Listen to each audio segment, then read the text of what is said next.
Сәлем достар, бүгін біз үй жағдайында жайма дайындайтын боламыз, яғни еттің нанын. Ол үшін біз қонаққа дайындап жатырмыз. Ол үшін бізге 8 нан шығу үшін 4 үй жұмыртқасын дайындап алып, және үй температурасындағы суды дайындап алдық. Тұз араластырып, шай кесемен 8 кесе ұн салдық.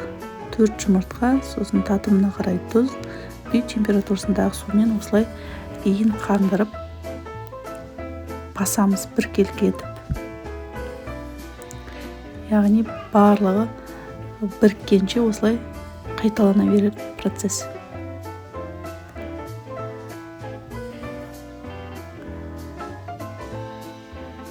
Яғни ие қануы ол нанның езіліп кетпеуіне әсер етеді, әдемі жайылуына.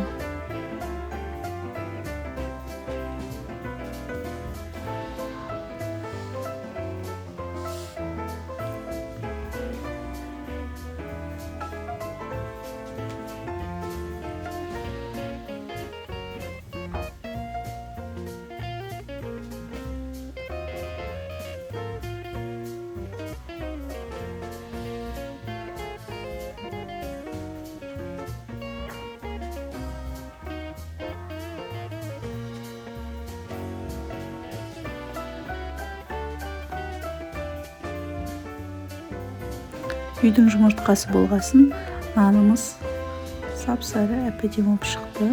Шығып келе жатыр, яғни осылай әбден ие қанғанша басамыз. 3-4 минуттай.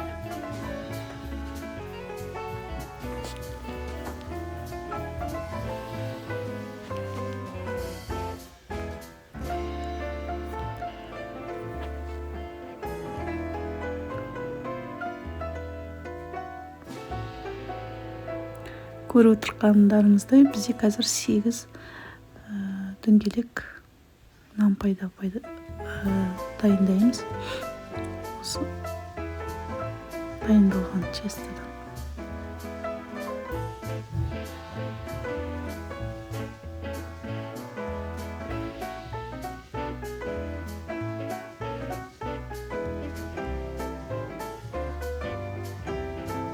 Үстіп бұқтырып қоямыз, яғни басқан табағымызбен 5 минут.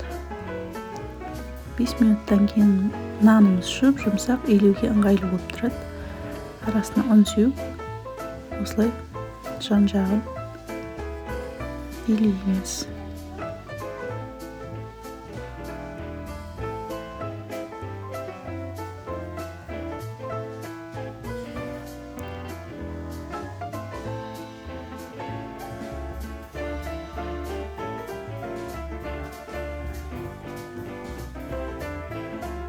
Әбден жұқарғанша осылай илей береміз, қыса береміз.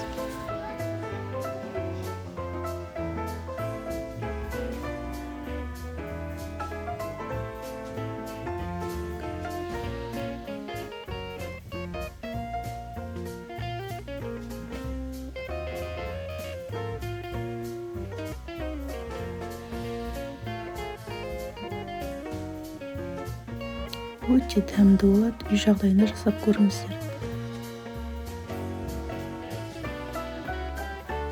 Дүкеннің жаймасына қарағанда және тез піседі.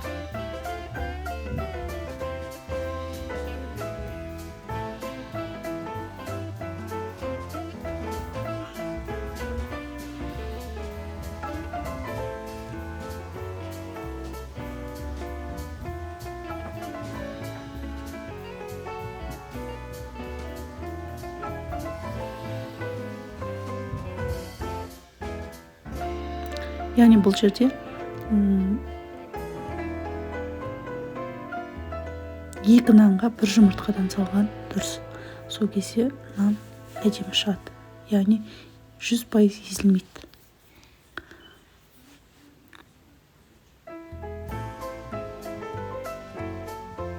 Яғни 2 шай кесе ұнға 1 жұмыртқадан салсаңыз, адам санына қарай. Мысалы, 1 табақ етке 2 нан саламыз ғой, соған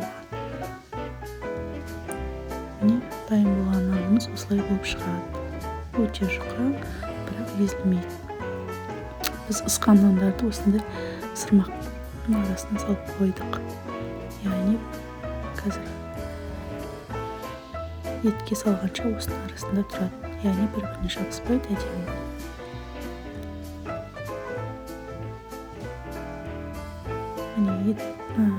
Етке салуға дайындап жатырмыз. 4-ге бөліп қайнап жатқан сорпаға саламыз. 3 минут қайнатамыз. 3 минутта көріп отқандарыңыздай дайын шығады.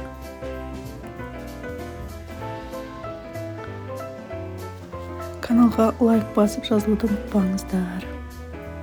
Дайындап көріңіздер. Астарыңыз дәмді болсын.